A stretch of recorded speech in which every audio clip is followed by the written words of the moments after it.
What's up, man? What's up, man? How you doing? Man, let me tell you something. I'm so excited about the opportunity to spend some time with you. I woke up this morning, actually last night. I listened to your interview with Lewis Howe, all right? Uh-huh. I listened to your interview on Hot 97. I went through all these different interviews, and they were talking about your album, Visualize. Uh-huh. And so this entire morning, I was just going through the Visualize album. And for those who I loved it. I loved it. I think that's a whole new type of creative way for people to engage their message, but at the same time have this beat and this track underneath it where you can just drop dimes across the board. I mean, anything's possible, never late to be great. I mean, there's so many things that you said. Right. No, I thank you for it. And for those who are watching now who you just made their tummies flip upside down because they said, what you said, Daymond John got an album. Let's be really clear on what the album is. It is it's my speeches along with some music underneath, because I felt that if you hear one of my speeches, you've heard it once, you've heard it a million times, but I want people to listen to it as they're getting amped, getting ready to go to work or go work out or go pitch something and mentally get into a place. I'm not trying to rap. I'm not trying to rhyme. I made sure on purpose that nothing in there rhymed. Nothing worked together, and there was no harmony. So. Well, I think there was a lot of harmony, actually. And there was I just have to throw it out there because, you said so many just different quotes, and I was out in the yard just kind of like having my cup of coffee. And I know one of the things you always say is like, if you want to be a boss, you got to be up early before everybody else. And at the same time, you got to go bed later than everybody else. Yeah. And, I just find there's a lot of people right now in this interesting crossroads of life right now with being self-quarantined. And I know this is off our script, but, they need those words of inspiration because so many people are going to have that power shift and so many people are going to have that change in their life. And that's what your words really provide. Yeah, no, I hope so. I mean, listen, we all need it. I need the same thing, even though I'm out there, putting the words out there. There are the moments that I get tired or lazy or scared or concerned, or, I don't have the answer to something that's not coming as quick as I'd like it, or I don't have that person in my life that I can ring to help with that answer, I think, in a best way. And I even go back to some of those words, not the ones that I have out there, because I don't like hearing or seeing my own voice, but I definitely, I need my forms of inspiration daily. So I know that was a little bit off the cuff just because I was all amped up this morning and I just like had to bring it. I know you like dad jokes, so I just want to make sure I throw out a couple dad jokes to you in a hot second. But I want to also alert the people that are joining right now that we're on, Stand Together Live with Daymond John. We're helping raise a lot of money for #GiveTogetherNow. We've raised over $58 million up until this point, affected the lives of over 116,000 families that will all receive, cash transfers of $500 because those have been truly financially affected due to COVID-19.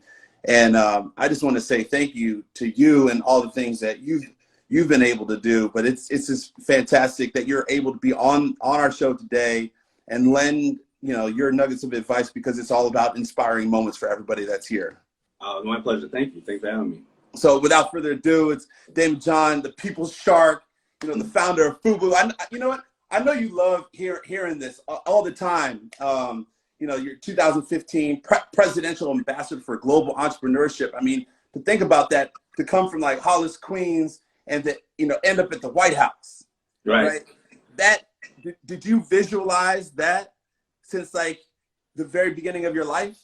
Absolutely not. And listen, I was probably like all the other kids and hearing the you'll be dead or in jail by 21. And I never thought that I would get out of the hood. I mean, at that time, we never had people that we saw on television that looked like us, who were people who weren't either gifted because they're musicians or of course work hard, or athletes. So I couldn't do either one of those, so I didn't think I was going to have much of an outcome, let alone traveling to Cuba or traveling to Africa with a sitting president, Well, I mean, how was your experience getting to know Barack and the rest of the team? That's cool. I mean, very cool guy. I mean, I wish I could say that, you know, we're like homies. I mean, whenever we did meet, you know, we had a very kind of real talk like you and I just had, where you wouldn't be thinking you're having that kind of conversation with the president, you Right. know, and I used to be very honest whenever whenever I spoke to him, I used to be, you know, Mr. President, this and that, and he would be like, "Come on, man," and you know, dapping me up, and then I used to go back to my room and say, "Man, he got to think I'm a square," because I got to respect the office, man. You know what I mean? Like I got Right. to respect that office. I ain't gonna go up to him like, "Yeah, you know what I'm saying?" You know, so I know he was like, "Man, that's square," because like even one time we were taking a picture. And he kneeled down like he was up north. He said, "Let's take Right. the picture," and he kneeled down. I'm like, "Oh, this dude You're is like, off the what? hook." And you know, and but he was joking with me. But anyway, it's fascinating to you know, meet any president. I've had the honor of meeting you know, five. So it's just always, you know. Anyway, I started making hats and T-shirts, and I never thought that I would meet a president and or do anything like that. So it's an honor. Well, I've had a chance to meet Barack and a lot of his cabinet members, and I can just say they just essentially just transformed everything that has to do with the White House. And I think that you lending a hand around entrepreneurship, bringing not only that street cred, but at the same time, sort of like that passion and visualization that you've always had as a young man and even into the future was incredible. And but for your life, even as I was looking at the interview with Lewis and some other interviews that you've done, entrepreneurship started for you at a very young age. I mean, you Yeah. came out of the gate, you came into kindergarten with ideas.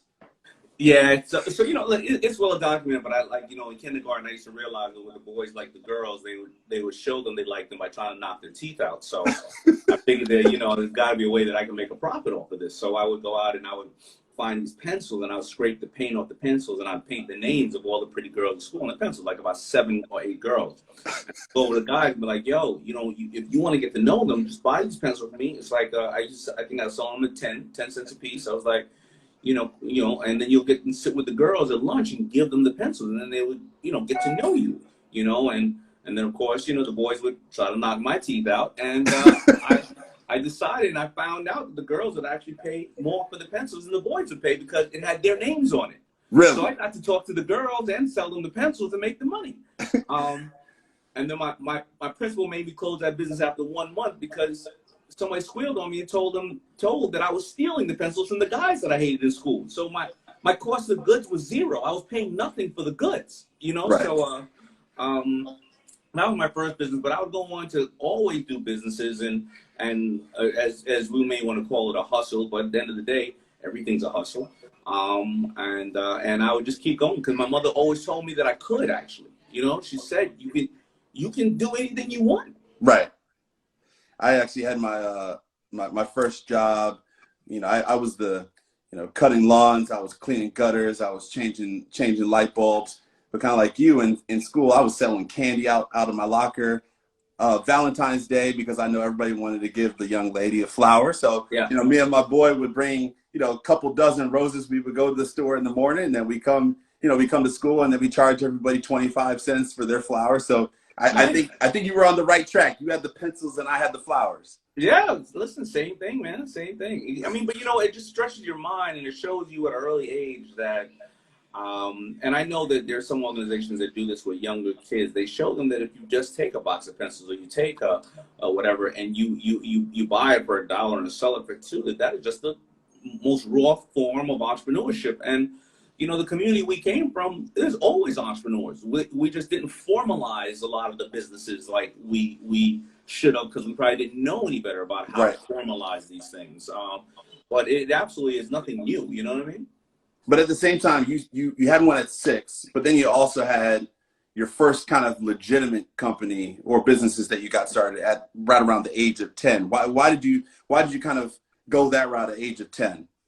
Well, my parents had got divorced, and I felt that I was, and I'm an only child, and no other siblings, nothing else, and I felt that at first I felt that I was being it was too much for me to want to get the things that I wanted in life and put that burden on my mother when she could barely even pay the bills. And then as I was growing older, I realized that I was actually the man of the house and that I should also contribute to what my mother was doing and not take it for granted what my mother was doing. I would see her some nights, crying, and she wouldn't see me, but, I would hear her in the room crying, and I know she couldn't pay the bills.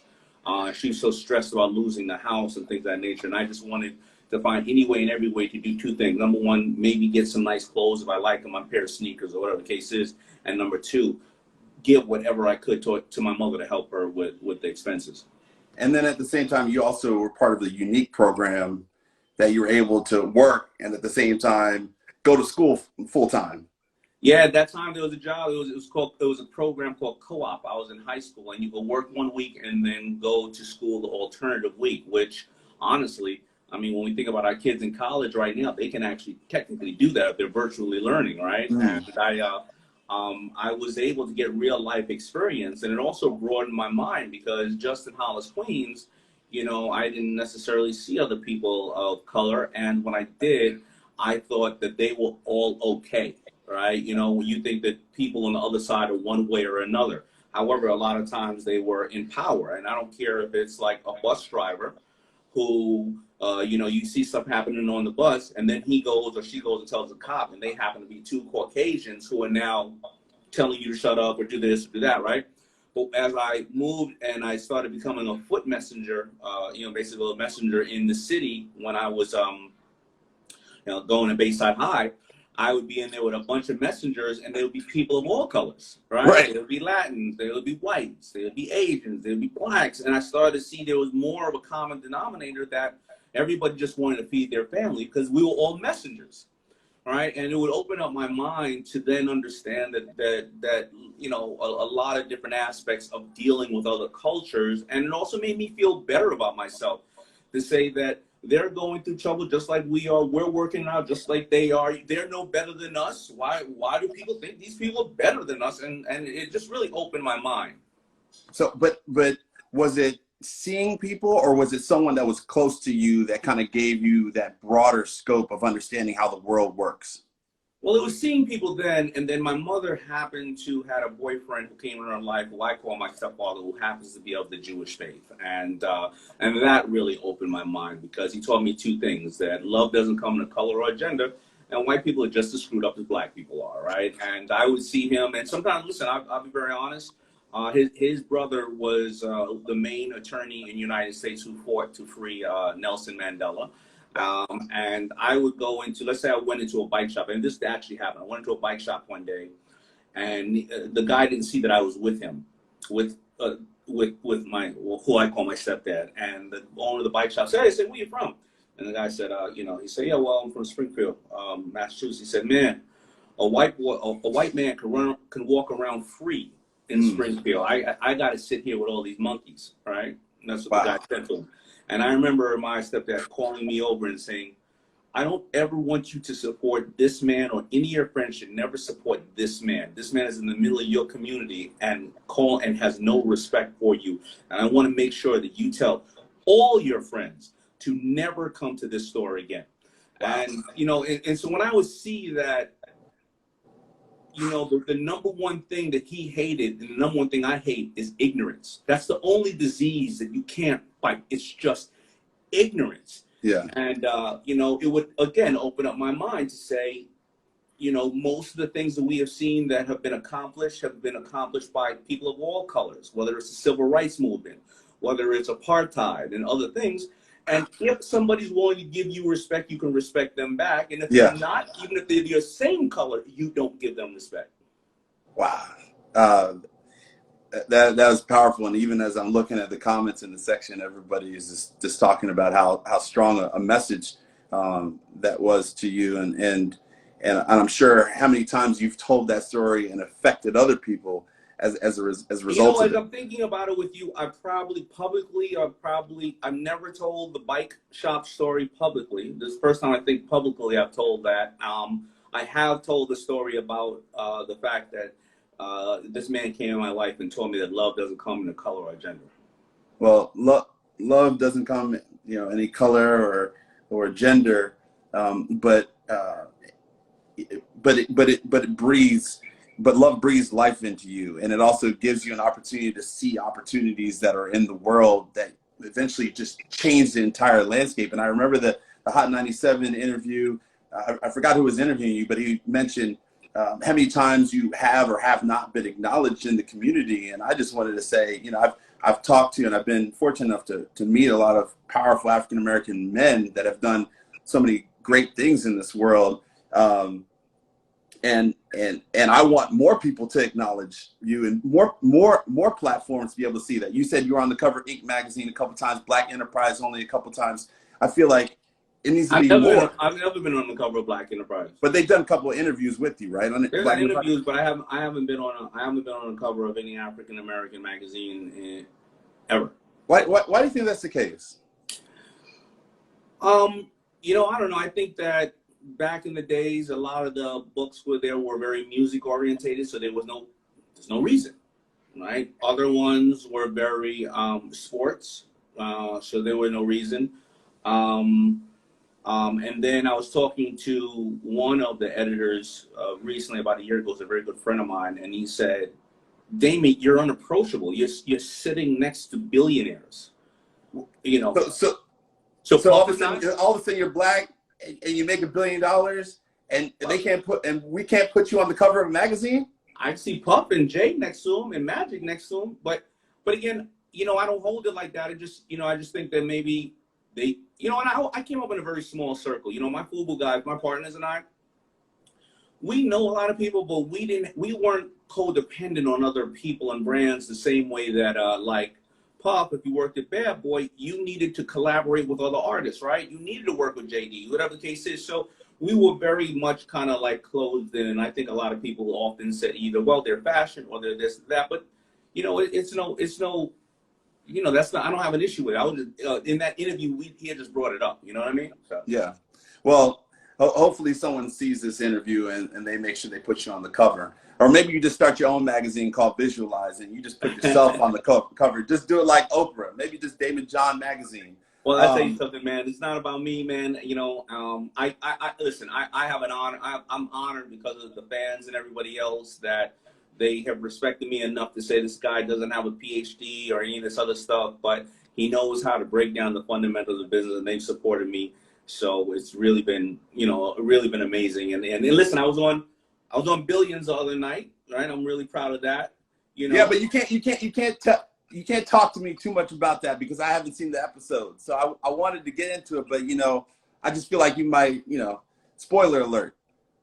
No, that's no big deal, and I don't even care about being on there. I'm 34 minutes in, 47 seconds. You know, just go check it out. But it's an honor, man. Listen, I'm having fun, man. I'm having fun, and but it's more about all the people that are supporting you guys, stand together, and they love me, and they're out there supporting me, because when it gets lonely for people, you know, and we can always reflect back on our you know, people on social media who are really supportive. So you know, so that is what it is. I'm happy and I'm blessed. Thank God. I have my health and I have my family. So talk about how you're just coming back to business and entrepreneurship. How did your personal experiences really kind of help you find, you know, that edge in the market when you created FUBU? I think that what I found was that there was a segment of the market that was being neglected, and that I was wondering who was going to pay attention and love and value their customer. And I was, and the people that I came up with or prior to me made me feel important. And I used to think, like most people, like business, it has to be wreckable, or like J.R. Ewing from Dynasty or Michael Douglas from Wall Street. You just have to be vicious and mean. And I had like I think $20-something to my name. I was staying in the Mirage Hotel, you know, a super discount room with me and all 6 of my partners. I was downstairs. I didn't have any food, and then I think we were sharing a couple of slices of pizza. And Kalk and I walked by me, and I ran up to him, and I was like, "Man, you're Kalk and I. Oh my God!" And you would expect, you know, dude, you know, it looked a little intimidating back to me. He had jewelry on, looked like a little young Mike Tyson. Right. I was like, oh man, you know, And then he stopped and said to me, because I had taken out one ad, we scraped together all our money and took out one ad with me standing next to LL, me and my guys, when he was going somewhere. We just took a picture outside his car, put it in the Source ad or Right On magazine, one of those. And he said, man, you're the kid from the FUBU. And I said, yeah. And he said, come down to the magic show, the trade show. Do you have a pass? I was like, nah, I don't have no money for a pass. He was like, all right, let me give you a pass. He gave me a pass. He said, come down there. And I went down there and I just went to say hello to him. I wanted to see his line. And he introduced me to all these buyers. And I was like, he didn't have to do that. I'm technically competition, right? And when he did that, it just reinforced. And I've had that done dozens of times by Spike Lee, by Russell Simmons to me when they didn't know me. I had so many of these things, and I kept hearing that business people, definitely people of color, don't help each other. They don't stand together when it's absolutely the most incorrect statement that you can hear. I mean, like, because I'm only here because of people like that. And I think that's what it did. So when people start saying, you know, it goes through my life, like saying, go on to Shark Tank. Of course, I want to give people the chances. They gave me chances. Right. You know, give a young brother or young sister or young kid an internship, and then now 80% of my staff started off as interns. Right. Give them chances. Right. Yeah. I think I think sometimes it's one or two experiences that unfortunately sort of taint your overall outlook, right? Because I've definitely been in situations, and I won't name some of the people that I've walked up to in the same way that you're talking about, and they just shut you down and they say, nah, brother, I don't have enough time. But there's also the African-American men of great accomplishment that bring you along, right? And it's not about the hand out, it's about the hand up. Right, being able to lift you into this environment, but it's also at the same time having that unique gift that you have to be able to listen, because a lot of times people don't process it. They don't even reach out to even have the opportunity for someone to be able to give them that insight. And so, you know, I think that's one of your unique gifts in order to be able to recognize not only an area with a market where you could create an amazing business, but you could also create an opportunity to learn. What would you think that your unique gift is? Yeah, somewhere in that area, because I don't think that you know what I think? I think it's a combination of me growing up being an only child. So I brought another kid home every day and tried to adopt another kid. And my mother would be like, what you doing? I'm like, yo, you don't have no kids for me to play with. She'd be like, yo, you kidnapping somebody. Right? So I think it's my need to want to be around others growing up. I also think that life kicked me in the ass. I took the good old 1 year off of school, college. And because I was a hip kid, I've been on music tours ever since I was 14 years old, on Raising Hell and Run DMC, LL, Big Daddy Kane. I've been on tour, so I was always the cool kid in school, right? Ooh, Big Daddy Kane, you brought it back. All of them, Eric B. Rakim, Houdini. So I was always on those tours. So right when I was graduating high school, I was the cool kid. And I was, back then it was cool to say, yo, you a nerd, or you a geek, or you a band geek. I mean, those band geeks now are called Dr. Dre and Timbaland, right? And those nerds are called Mark Zuckerberg, right? So anyway, I was cool, and I took off 1 year of school, and then I realized when I was 22 years old that I was working at Red Lobster. Most of my cool friends who they made the movie Belly about were dead or in jail, and all the nerds and the geeks were coming back from college, and they had decent jobs, and now I'm here with an apron filled with tartar sauce, serving them food, and I realized, maybe, you know what? Maybe I'm the idiot. Maybe I'm not as cool as I thought. And that would sit there and say to me, how are you going to get an education? You need mentors. You need to read more. You need to apply yourself more, because your 15 seconds are over. I mean, you're already 22 years old. And when I started to do that, I was a decently successful man by the age of 30. One of the quotes that you talk about in your Visualize album, I will say, is constantly be on the hunt for who you have not yet become. Yeah. And I think that's one of your unique gifts. You started that at a young age. you know, like maybe you didn't have a brother or sister, but so you brought someone to be your friend and your family. You know, you start FUBU with your close knit group of people. Other people weren't doing that, so you decided to go do this. You're sitting in Red Lobster and you're looking around and saying, like, all the people that I know are doing other things. Now it's time for me to take advantage of. You know, sometimes who you have yet to become, you actually have to stumble upon it, but you actually have the unique gift to be able to recognize it and do something about it. Not be paralyzed by analyzing it, but doing it. And I think that's what maybe you had made, and in retrospect, looking at the interview I did with Lewis Howe, he said he makes mistakes and he embarrasses himself and he doesn't worry about it. And I was never worried about embarrassing myself. You know, when I started FUBU, and like I said, my friends are all the guys that they made the movie Belly about, and I said, listen, I'm not gonna be part of that stuff. And so when we be in the car, they'd be like, yo, man, yo, D, you gotta get out. And I'm like, why? They were like, you gotta get out of the car. Mm-hmm. I knew they had something in the trunk that I didn't want to be associated with, and they would protect me in the same way. But when I started making these hats, man, it wasn't fly in '89 as a young, straight, black male to say you're home. Like, so they'd be out, I'm like, yo, we're going to go over to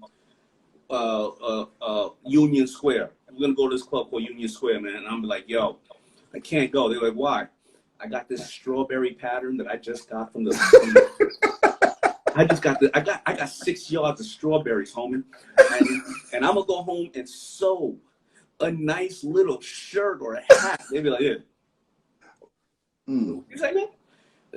So they would kind of stop hanging with me because, you know, at that time, you would believe that a designer was French. They had a beret on, you know, they were a little more flamboyant, which is no problem, right? But I was cool with what I was doing in life. And it wasn't fly. And if I was so busy worried about what they thought, I would have been embarrassed. I wouldn't have done it. If I was so busy thinking about what they thought, I wouldn't have went to Red Lobster and got embarrassed. I would have said, give me something to move, some weight to move out here, or do something else like that. But I didn't care about what people thought. I needed to do what I felt comfortable with and what I was excited about, you know? And I was excited about I bought 6 yards of strawberry fabric. What do you want me to do? I'm excited about it. Sorry. You know what I mean?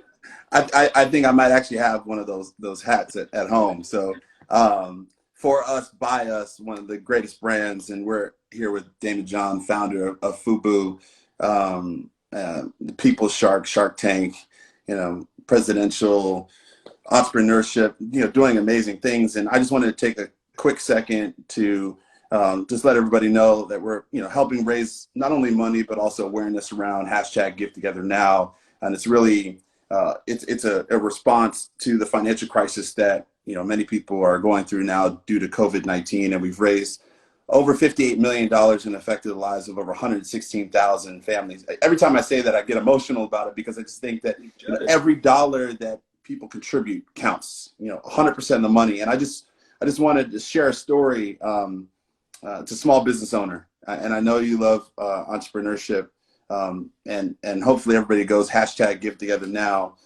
But a small business owner in Dallas said, I wanted to take a moment to thank you for a great generosity while being an owner of a travel business. The last few weeks have been a nightmare. Obviously, no one's going anywhere, right? He said he's currently at a standstill with no production, no revenue.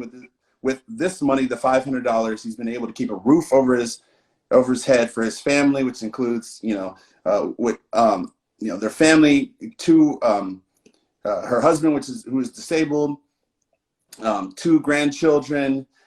This has allowed us to keep up with the monthly expenses needed to keep the business afloat. But there aren't enough words to say thank you. And those are the types of stories. You know, we've heard stories about young ladies and their families and how they've lost their jobs and their $500 goes to put food on the tables. I mean, absolutely. There's a lot of people out there that need this money. So, I mean, I'd imagine even back in the day, and, you know, imagine if this were to happen right now and you were still back in Queens, right? All the people that you might have known that would have needed this money. I know people that still need the money, and obviously they hit me up, and I help as many as I can. You know, it's not an easy situation. This is a global pandemic that's never happened to us in our entire lifetime. There's no way to you know, take it lightly and know how many people it's affecting who are going to lose their homes potentially or can't eat. You know, So it is, you're doing God's work. And that's why I wanted to spend the time with you. I appreciate you. Well, I appreciate that. And for everybody, you know, if you look down at the very bottom of the screen, you know, you can give right now, Family Independence Initiative. They're really the facilitator of hashtag Give Together Now, or you could go to givetogethernow.org and contribute that way. You oftentimes talk about, you know, your tight-knit group of people. So tell me a little bit about that community, right? And the people.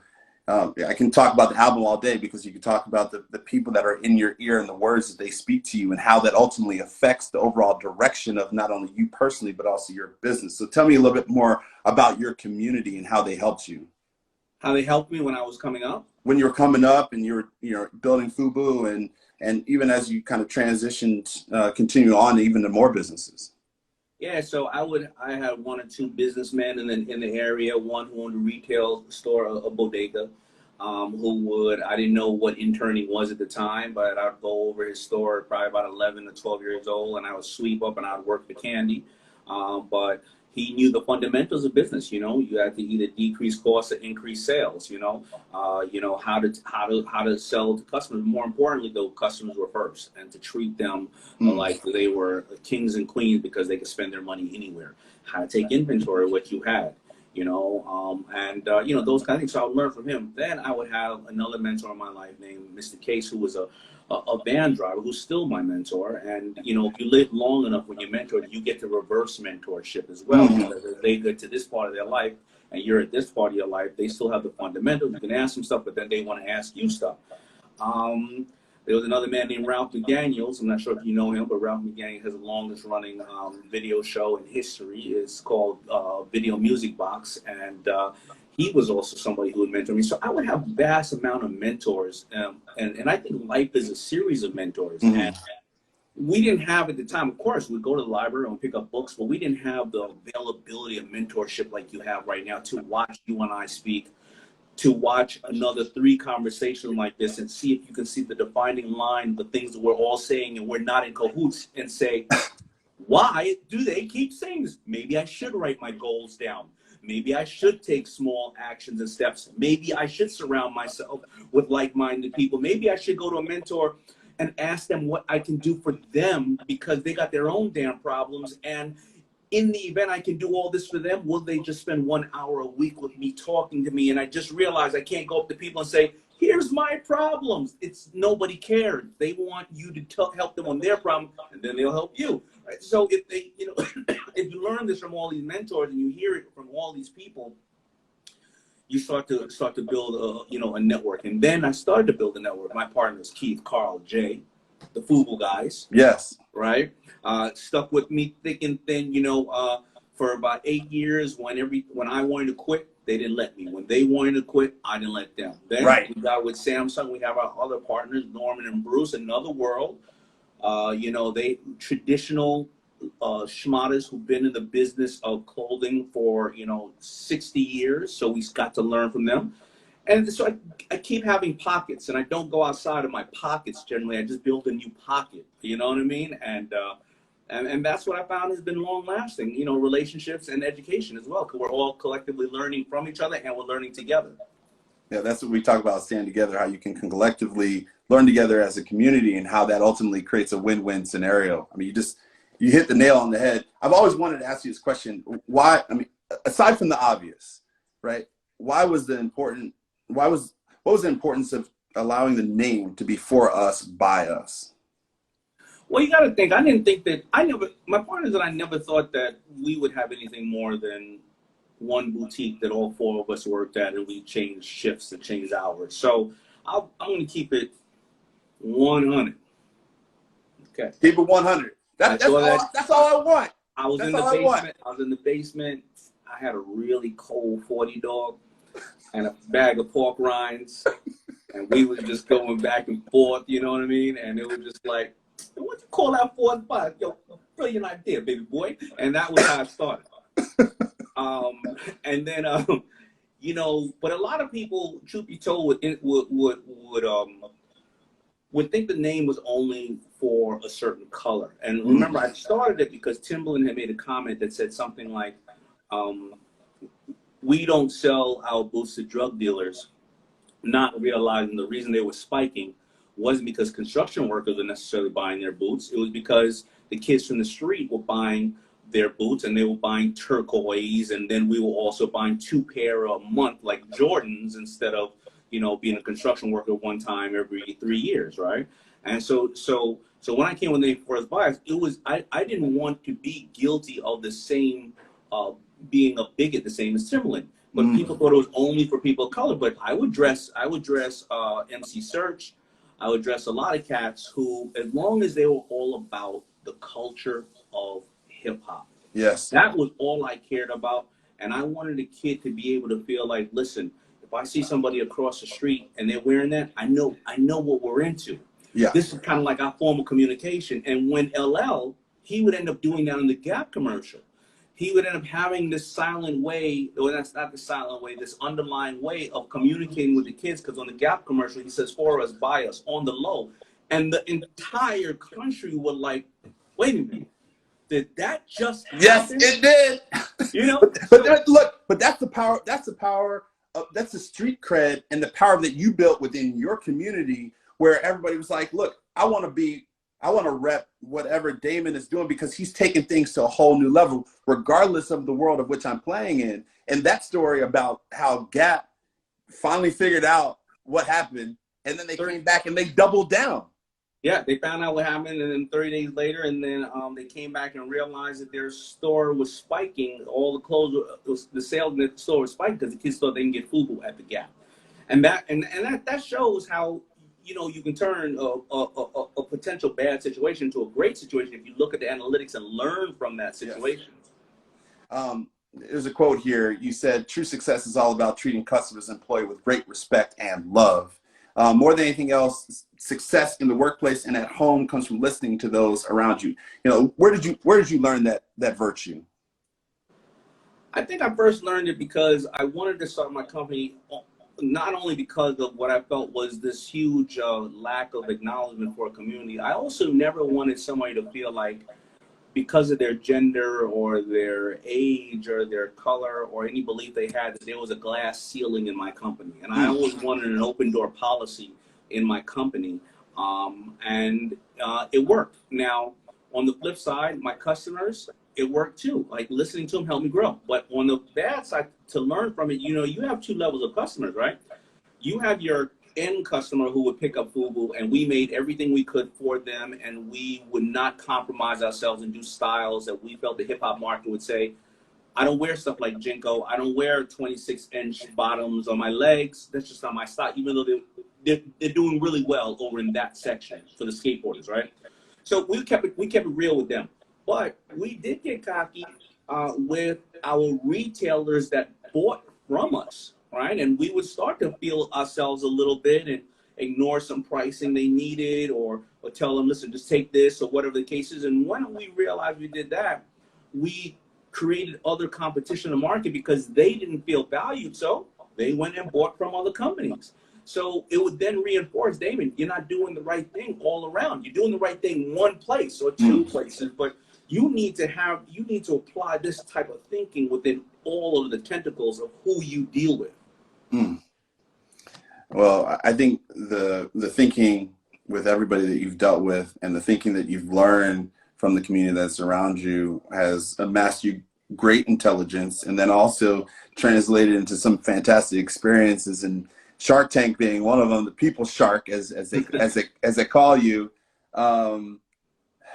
Did you think it was? I mean, I know people probably ask you, and I want to specifically talk about two stories. One is Mo's Bows, and the other one being Bomba's Socks. But did you think that Shark Tank would be where it is today, or did, you know, from the first time you jumped on the airplane, they flew you out there?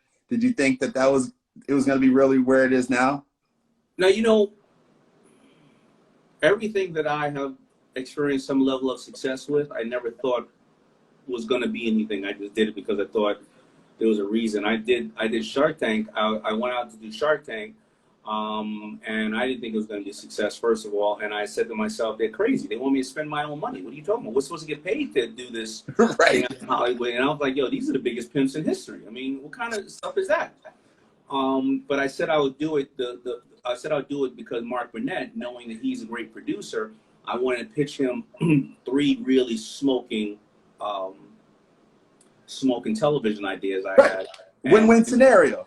No, yeah, and that's the only way I'm going to do it. So actually, when I went out and I shot and I filmed the first time, I was so not caring about what was going on that I wore my earrings in my ear because I was going out to the club that night and think about it. That was 13 years ago, and I was like 30 something, 38 or maybe 39, and I was still in the phase of wear a little bit of bling bling, right? And I had a nice little something I was seeing, you know what I'm saying, out there. So I was like, yeah, I'm gonna look right. You're like the jet came to pick me up. They're taking me out to check out the show. I'm gonna pitch my idea. I'm still a little, whatever. I'm still thinking a little ways, And the show gets picked up, and they're like, yo, for continuity now, you always got to wear your earrings. Hence why you see me, a damn near 51-year-old dude on TV with earrings. And now nobody knows me if I don't have them in. That's the good part. Well, look, I think it was about 180 episodes later, and I don't know if you know, I did a show on CNBC called The Venture Capitalist. It kind of tried to follow a little bit of the suit of what you guys were doing, except we didn't have suits on. We were out in the wilderness trying to figure out how to find these entrepreneurs as well. So, but I saw a little bit of that one. And I saw, what's that other one? You Tackle the World, right? Was that yeah, Tackles the Globe. Anytime you want to tackle the globe with me, I'll teach you some sports. You teach me something about business. I'm always down to learn. I'm an open book. Oh, same here, brother. But I want to bring in a photo right now, if I can figure out how to do this, of a gentleman from the show that you made an impact on his life. Give us a little of the background on the presentation that Mosiah he put out there, Mo Bridges, and how you changed it and why you adjusted the course of the investment. Yeah, so, Mo came in with his mother, Tramika, and they reminded me just so much of me and my mother, and he was stylish, and also when he talked about his company, you can tell he wasn't a well-rehearsed person who was speaking like an adult would speak. He was talking about his passion, his drive, how long he's been doing it, the fact that he has sales, and where he wants to go in life. And he looked the part, too, because you could just tell that he really enjoyed what he was doing and where he wanted to go in life. And that's the best part of when somebody pitches you. The best way somebody can pitch you is they tell you a story about how the train's leaving the station, whether you're going to be on the train or not. And you're like, hold on, hold the train. I want to rock with you, right? And that's how you really supposed to tell people. And he told me a story and everything else. But what was concerning to me is, as I call it, the power of broke, is that if he took in, I think, $50,000 or whatever the case is, for, let's say 30 or 40% of his company, he'd be giving up a large stake of his company when he already has done all the hard work. And then when he needs to raise more money, if he does need to raise more money, well, then if he's already given up 30% here, then he gives another, he's going to be super diluted. Right. And at a young age like that, working so hard, and then you seeing what's coming back to you, I just think it would have discouraged him from wanting to stay and remain an entrepreneur, or he would have just lost the passion for that business and moved on. So Kevin O'Leary gave him a deal, which is one of his normal blood-sucking deals, but I can't get mad at him. I mean, anybody offer you $1, they offer you $1. Mo came in there asking for $50,000, and I said, I'll do a deal with him that I'll mentor him, but he can't take the money because I wanted to see him succeed. And lo and behold, Mo these days he's selling bow ties. Of course, he is a motivational speaker. I think he has a book out. He's a fashion correspondent for the NBA. He is just an amazing, amazing young man. And I'm happy I was able to be that little part of his life because, Mo and his mom, Tramika, they're unstoppable. One more, just really quick, because I want to make sure I get to some of the questions from the audience. Bomba Socks. Just the question, Bomba Socks, I saw in the interview, that company opened you up to a different form of investing. What was that and why? Yeah. So Bomba Socks, every pair of socks that they sell, they give away a pair to the homeless because one of the top requests in the homeless shelter are socks for people to care for their feet.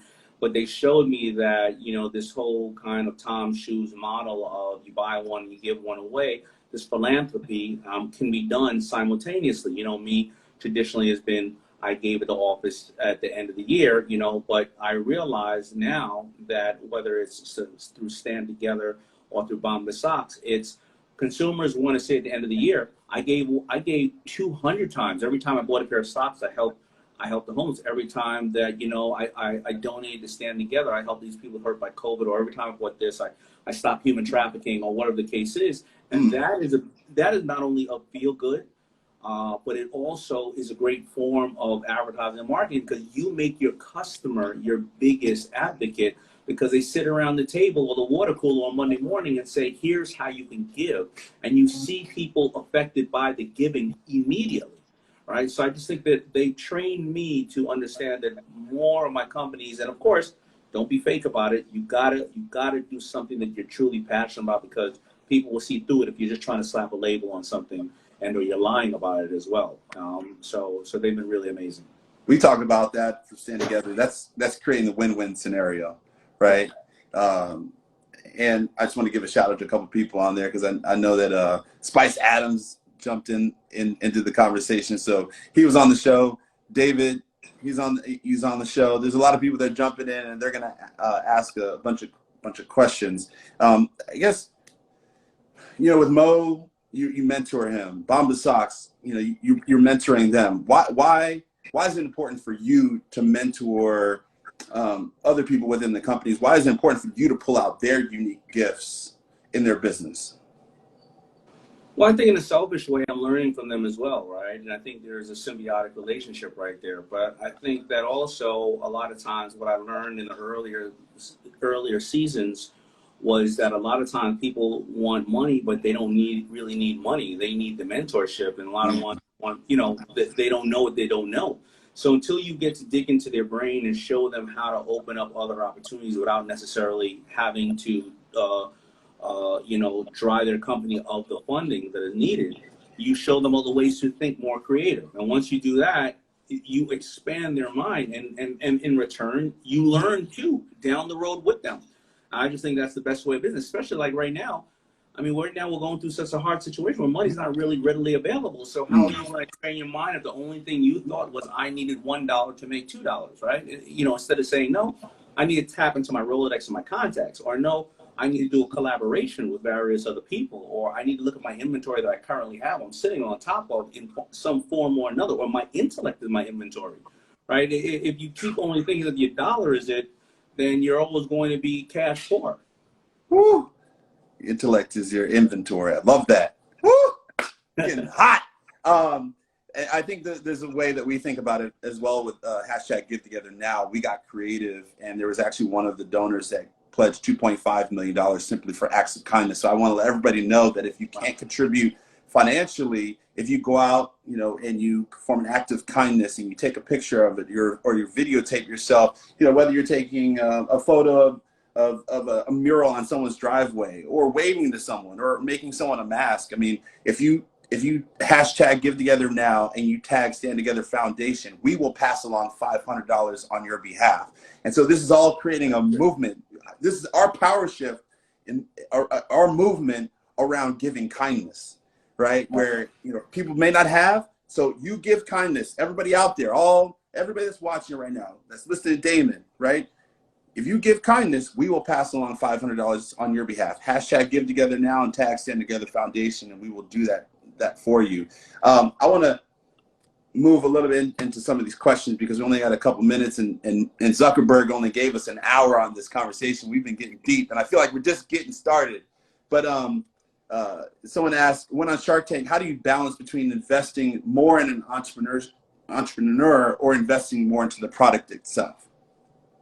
I almost never invest into the product. The only time I invest into the product is when you hear that I say, can I license that?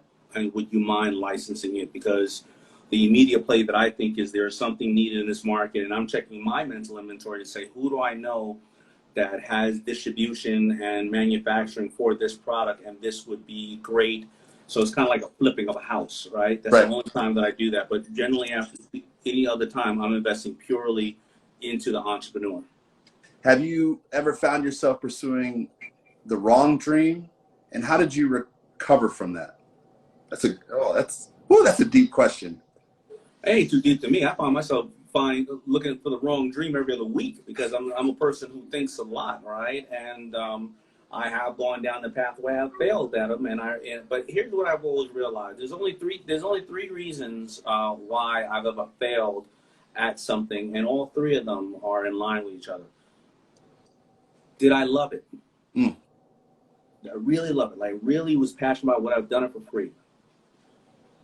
Did I do my homework enough on the industry, the people, the market, the product, the distribution, the financing? Or did I partner up with somebody who knew more than me in there or could run it? And what I find is if I didn't love it, then I would never spend my time doing homework on it. If I didn't do my homework on it, how would I ever find a good partner for it? So it started off with me really having a fascination, a love, and a drive for it. And it's that old corny saying, get paid for whatever you would do for free. But it's true, as corny as it is. One last question, and then I'd love for you to kind of just throw that last nugget that I'm sure you have. For those who are aspirational entrepreneurs, what would you say is the most valuable quality for them to strengthen? Well, I think that got to be two. First of all, you always have to have financial intelligence, and you have to keep growing on how to think in a financial way. So that's number one. And the other one is take affordable steps. You act, you learn, and then you repeat. Take really small steps. And I love telling people when I'm around some of the richest people in the world, and I'm sure you've experienced this. I'm always noticing that the ones who are really, really old, they have the old school books, a little book with the black and white thing, and they're writing things down. I'm almost like, what are you writing down? And most of them say they're thinking about different tax codes and various other things. And I go, well, why are you always talking about taxes? And they go, well, argument's sake, if I have $1 billion right now, I can open up 1 or 2 companies and try to make another $1 billion. But if I have $1 billion and I'm supposed to pay $400 million in taxes, if I can legally save $200 million in taxes, I've already made that money. Why am I busting my ass to try to make more money? Why don't I retain more of what I've earned? Holy shit.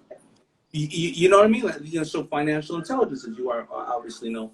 And the other one is just they real successful entrepreneurs, they act, learn, and repeat. They try things very, very small. They learn from it, and then they keep improving over it. Doubt ever creep into your mind?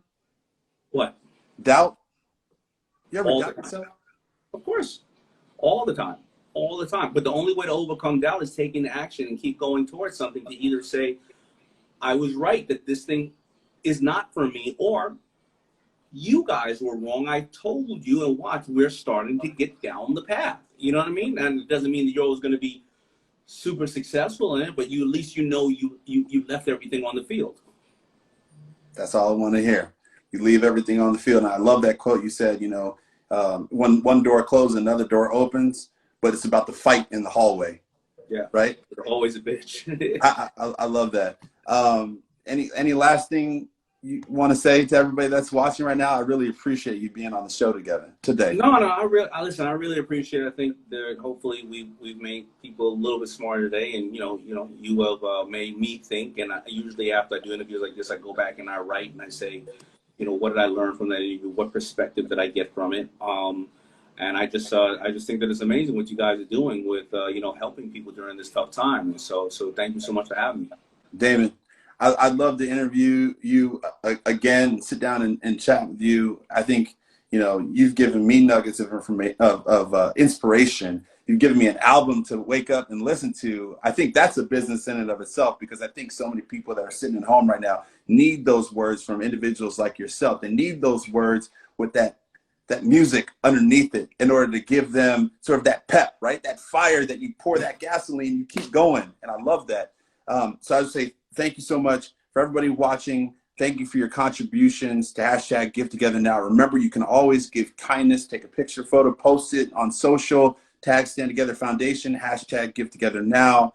I hope everybody just really feels encouraged and motivated by everything that Daymond is talking about. Remember, 100% of your money goes to those families that have been financially affected due to COVID-19. It's been a phenomenal opportunity and an honor. Again, And Daymond, thank you so much for joining us today on Stand Together Live.